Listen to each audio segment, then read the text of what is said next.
नमस्कार। आज डॉक्टर गुप्ता में एक बार आपका पुनः स्वागत है।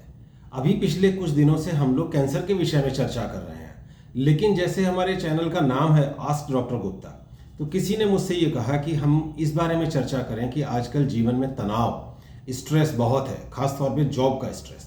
तो इसलिए आज हम इस बारे में चर्चा करेंगे। तनाव यानी स्ट्रेस ये जीवन का एक अभिन्न अंग है, लेकिन कभी कभी ये इतना हो जाता है कि इतने को व्यक्ति संभाल नहीं पाता है और उस समय समस्याएं आने लगती हैं।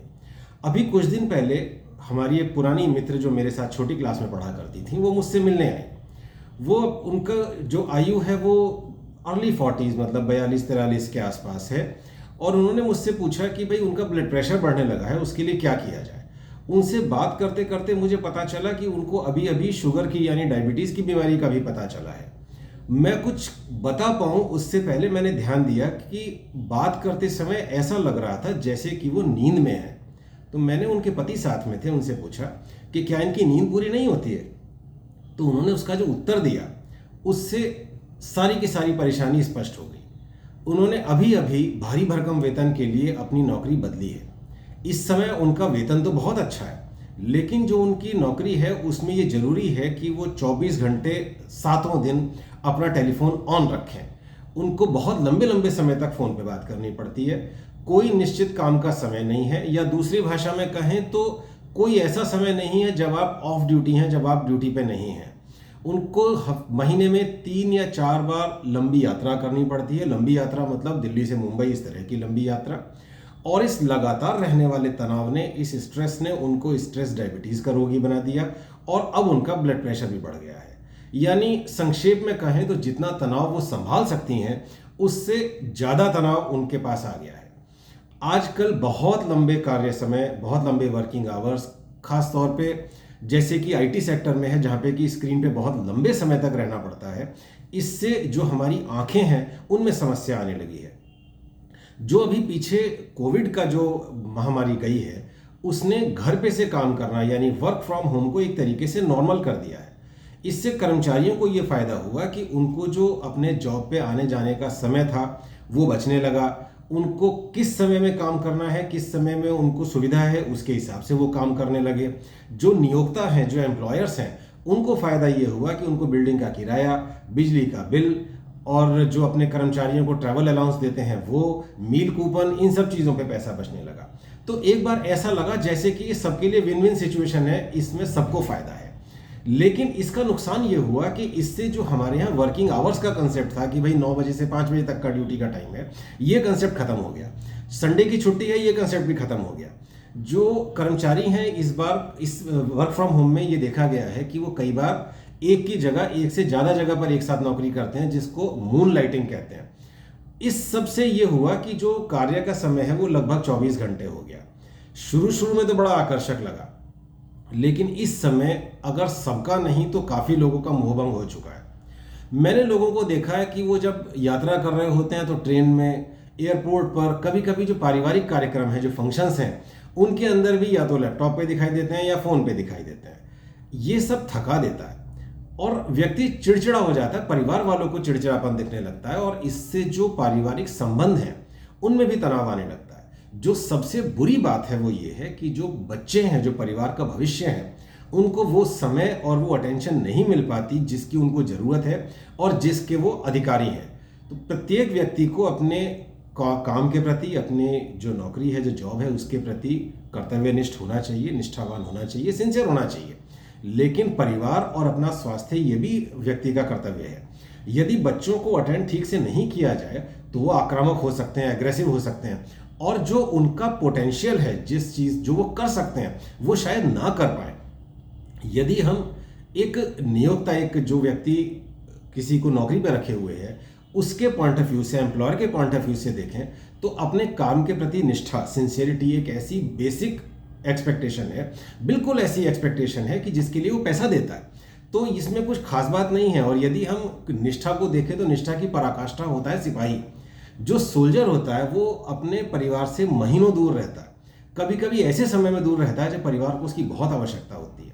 जब उसको कभी बहुत जेन्युइन, बहुत सही कारण के लिए छुट्टी मिलती है, जैसे माताजी पिताजी बीमार हैं या कुछ और काम है, वो छुट्टी भी कई बार जरूरत पड़ने पर आपात स्थिति में निरस्त कर दी जाती है। जो ऐसे काम होते हैं जीवन में एक ही बार होते हैं, जैसे किसी के बच्चे ने बोलना शुरू किया या बच्चे ने चलना शुरू किया, तो ये सब बातें एक सिपाही को या तो फोन से पता लगती हैं या चिट्ठियों से पता लगती हैं। सबसे दुखद, सबसे दुर्भाग्यपूर्ण बात ये होती है कि जीवन के अंतिम समय में कभी कभी परिवारजन उस सिपाही के साथ नहीं होते। इसी प्रकार यदि हम देखें तो ट्रेन है, फ्लाइट है, बस है, उनको अपने निर्धारित समय पर निकलना ही है, चाहे चालक या पायलट के परिवार में कोई भी समस्या आ रही हो। इसलिए कर्म ही पूजा है, ये किसी कारण से कहा गया है। हमारे शास्त्रों में भी कर्म को बहुत महत्ता दी गई है। ये सब बातें मैं इसलिए बता रहा हूं कि कोई भी कर्मचारी ये ना सोचे कि आपका शोषण किया जा रहा है। व्यक्ति को कर्तव्य के प्रति निष्ठावान तो होना ही पड़ेगा, खास तौर पे जब अपने कैरियर का शुरुआती समय है। तो अब इससे धर्म संकट आ जाता है कि हमें अपने कर्तव्य में भी निष्ठावान होना है, और हमारा कर्तव्य हमें बीमार कर रहा है, हमारे परिवार की तरफ जो हमारा उसके कल्याण का जो कार्य है उसमें भी वो बाधा बन रहा है। तो क्या इनके बीच का कोई रास्ता है? क्या हम इसके बारे में कुछ कर सकते हैं? आज मैं आपके साथ बैठकर इस बारे में मनन करने का प्रयास करूंगा। हमें एक बात ध्यान रखनी होगी कि जो हमारे परिवार के बुजुर्ग हैं, कई बार घरों में देखा गया है कि वो बुजुर्ग सारा कार्य करते हैं। जो दादी है वो खाना बनाती है, जो दादाजी हैं वो बच्चों को स्कूल छोड़ के जाते हैं। तो ध्यान रखिए कि ये जो 70-72 साल की आयु के लोग हैं, ये इस काम को सदा नहीं कर सकेंगे। ये थक जाएंगे और आप इनको थका के अपना ये जो आखिरी विकल्प है, इस विकल्प को भी समाप्त कर लेंगे। तो बुजुर्गों को काम में तब लगाने के लिए रखें जब आप घर में नहीं हैं या जब किसी कारणवश आप बीमार हैं या कुछ काम नहीं कर सकते हैं। इस विकल्प को एग्जॉस्ट मत करिए।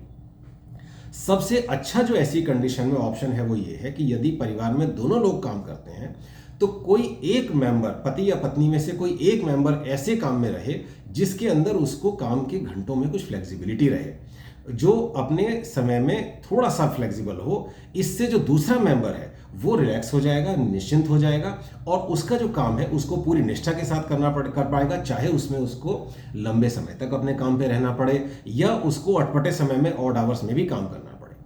एक मेंबर का जो काम का समय है वो फिक्स्ड होना चाहिए या उसका छोटा बिजनेस होना चाहिए। यदि आपको लगता है कि ये बहुत मुश्किल काम है जो मैं बता रहा हूं, तो अपने चारों तरफ देखिए, ढेर सारे उदाहरण ऐसे भरे पड़े हैं।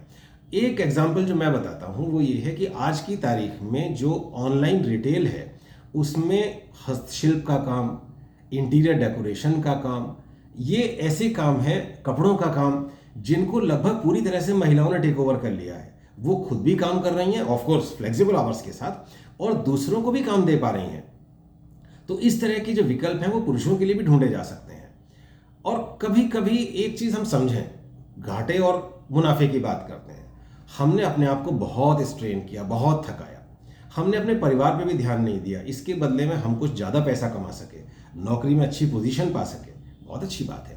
लेकिन हमने इसकी कीमत क्या चुकाई कि जो हमारे बच्चे थे वो अपनी पढ़ाई में पीछे रह गए, जिसके कारण जितना पैसा हमने ज़्यादा कमाया था उससे ज़्यादा पैसा कैपिटेशन फी देके हमने उनका प्राइवेट कॉलेज में एडमिशन कराया। हमारी तो जॉब में रेपुटेशन बहुत अच्छी बन गई, लेकिन बच्चों की रेपुटेशन उतनी अच्छी नहीं बन सकी।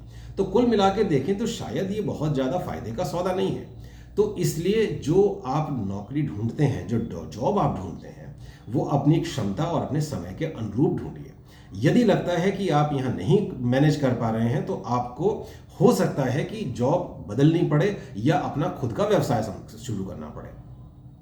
क्या आपको ये बहुत ड्रामेटिक लगता है, बहुत बड़ा स्टेप लगता है? तो समझिए कि यह बेहतर है बजाय इसके कि आप डायबिटीज़ की दवाइयाँ खाएं, ब्लड प्रेशर की दवाइयाँ खाएं, नींद में सड़क पे चलें और अपना भी नुकसान कर लें और दूसरे को भी चोट पहुंचाएं। अब हमें ये बात समझनी होगी कि जितनी भी बातों को हम कर रहे हैं ये कुल मिलाकर एक विस्तारित, एक ब्रॉड पॉइंट्स हैं। कोई भी इसके अंदर ऐसा सॉल्यूशन नहीं है जो वन साइज फिट्स ऑल, एक ही सॉल्यूशन सब में काम कर जाए। लेकिन तब भी किसी समस्या को स्वीकार करना उसके समाधान की पहली सीढ़ी होती है। तो अपनी क्षमताओं को पहचानें और उसके अनुरूप जॉब ढूंढें। यदि आपका जॉब ये कहता है कि आपको सुबह 6 बजे पहुंचना है और आपको सुबह उठने में तकलीफ होती है, आप सुबह उठकर काम ठीक से नहीं कर पाते हैं, तो अपनी शिफ्ट बदलवा लीजिए, बजाय इसके कि आप जॉब पर पहुंचे, वहां पर काम के समय नींद में रहें और अपना जीवन खतरे में डालें। एक बात और समझें, आज की तारीख में भी IAS IPS इनका बहुत क्रेज है, सब लोग बनना चाहते हैं बड़ा अधिकारी। लेकिन हमें यह बात समझनी होगी कि जो ये अधिकारी हैं ये चाहे सरकारी छुट्टी हो, चाहे रात हो, चाहे दिन हो, हर समय ऑन कॉल रहते हैं। तो यदि आपको लगता है कि ये आपके लिए मुश्किल है तो बेहतर ये है कि कुछ ऐसे जॉब ढूंढें जो कि थोड़े से शांति प्रिय हों, पीसफुल हों। इन सब के साथ यदि हम चलेंगे तो शायद हम अपना जीवन कम स्ट्रेसफुल बना पाएंगे, अपने परिवार के साथ प्रसन्न रह सकेंगे, अपने बच्चों का भविष्य उज्जवल कर सकेंगे। इसके साथ मैं आप सभी को एक उज्जवल भविष्य की शुभकामनाएं देता हूं। धन्यवाद।